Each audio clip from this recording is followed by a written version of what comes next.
Okie dokie guys, welcome back again to the channel. We are again with another video about DLSS frame generation through AMD FSR3 basically, because yeah, it was actually pointed out to me yesterday because I was mentioning enabling frame generation DLSS where basically it's not DLSS really, but it's FSR3 implemented through DLSS. And this feature of course is for older Nvidia GPUs, 2000 and 3000 series, yeah, it's another day with another game. We tried Cyberpunk yesterday and the results were amazing. So if you want to play that game with frame generation on 2000 series Nvidia GPU or 3000 series GPU from Nvidia, you should go and check that video. But basically the method how you do it, it's the same as in Cyberpunk, so it's the same for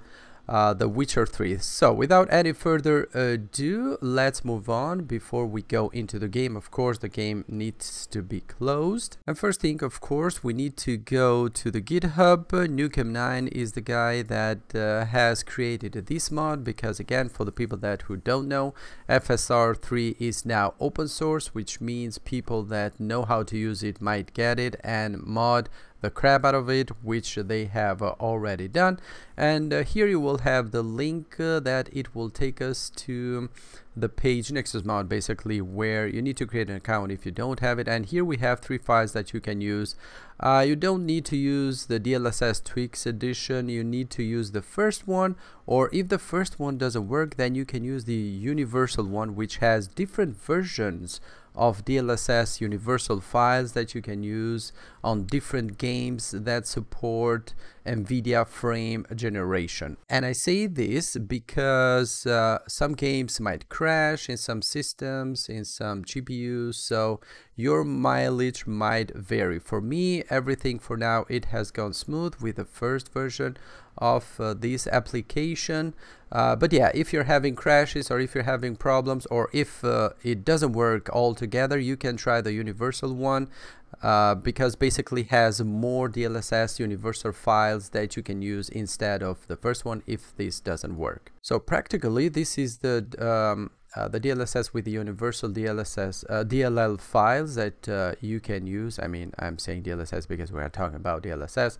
The main one that you might use is the DLL version here. Basically you need to copy the files in the root folder game, which we are going to do now for Witcher 3. So first thing, we need to go to the root folder of The Witcher 3. For me, of course, is going to be through Steam. So you need to go to Steam, right click, then you go to manage and then browse local files, and it will take us to the main game folder. Now it might take you to the main folder of the game, but we need to go to the Witcher3.exe file root folder, which basically it is in the bin folder, then x64 if you play with this version, or x64 DirectX 12 if you play with the DirectX 12 version. I play with this one, so I'm gonna go with the DirectX 12 one.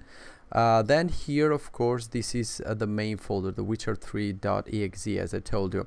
And in here basically what we need to do is go ahead and copy these 2 files, the DLSS and the DLL file. We need to copy them in here. I have already done it, but you need to do that. Now for the people that haven't done the first step that I showed you with Cyberpunk, basically you download the first file of this application here, which is this one here, and inside here you will find this this registry key here, which basically it means that we need to modify the registry of our system. So if you're not comfortable with that, if you don't trust the guys that have done this, do not do this one, because we're gonna modify the registry. But yeah, basically do it at your own risk. I have already tried it, never had any problems. I have seen tons of videos, no one has reported any problems with this thing.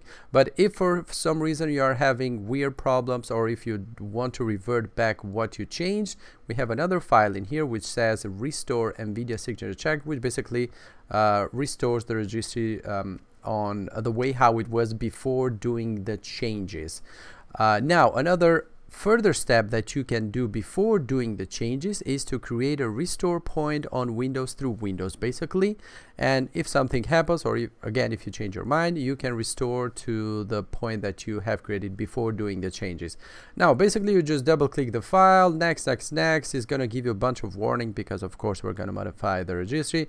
Just ignore them or bypass them and go through them, no problem at all. And basically just copy the two files as I told you, either these two here or the other ones from the universal file that I already showed you. I have copied this one here, the DLL version from the universal files.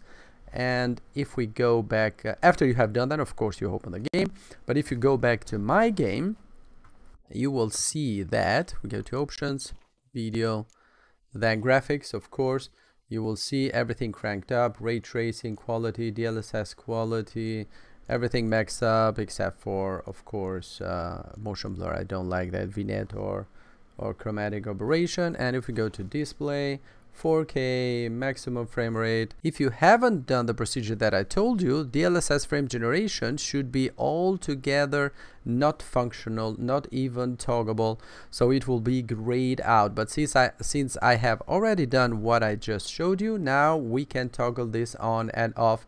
Now for comparison, of course we're gonna see a little bit of performance without frame generation on. As you see, very bad, 36, 35. I mean, I should say that since I'm recording, I have Nvidia broadcast on, I have FPS counter on, I have everything on basically. The performance is around 40, 45, but when I'm recording, it tanks to 35 basically, 38, something like that. So the recording is affecting a little bit my performance because usually it's not that bad. It's around 40, 45, 50. I mean, it depends on the era. And as you see, reflections, everything turned on. So now let's do the magic and enable the frame generation. Okay, toggle it on. Let's go back. Okay. Isn't it gonna ask? Oh, okay, it doesn't ask even for permission. Oh, and voila, almost double the performance with everything turned on. But you need to keep in mind though, I mean, I have a 3090, so I can play with everything cranked out at 4K, but if you have a 2000 series or a lower 3000 series GPU, you might go with DLSS to, it's better, I mean, at least at 4K, it's better to go with DLSS to performance, because in 4K you will not notice a huge of a difference in visual quality at 4K, but going to performance, I think it's gonna help us a little bit. So let's see. Oh yes, yes, yes. So in this here we go from 50, we go to 70. So yeah, more than 30% of performance, and I don't see any visual improvements. Let's check about, yeah, everything's smooth, frame rate is good, 15, 10, 9. Yep, for me it works just fine.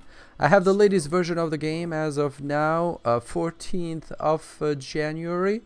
So go ahead and give it a try, guys. You will not be disappointed. I usually don't play in 4K because I don't need it. I play usually in 1440p. So for me, it's going to be, oh, you know what? Since we're here, why not? Let's just give it a try. See what results do I get in 1440p. Oh, now it asks for, okay, oh, over 100.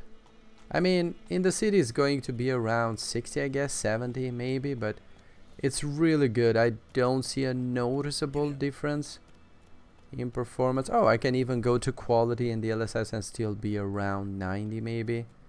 Yeah, there you have it, guys. This is how it works, or how you can do it, and this is how it looks, the performance difference with frame generation on The Witcher 3 with the older GPUs, now possible through the mod that I showed you on the video. Don't forget, I have Cyberpunk up on the channel if you wanna watch how you do that game and what performance you can expect out of that.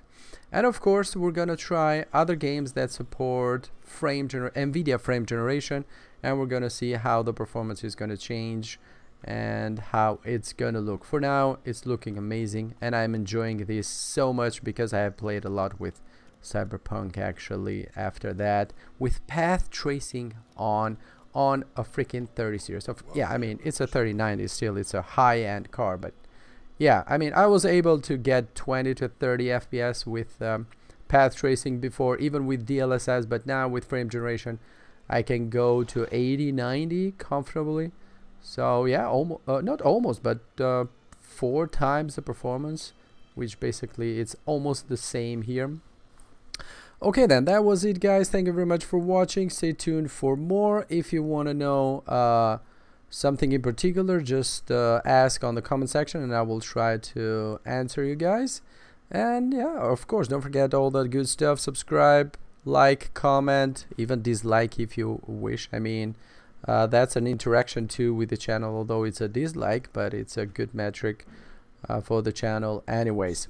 Okay, then that is going to be it for today. As usual, catch you guys on the next one. Bye bye.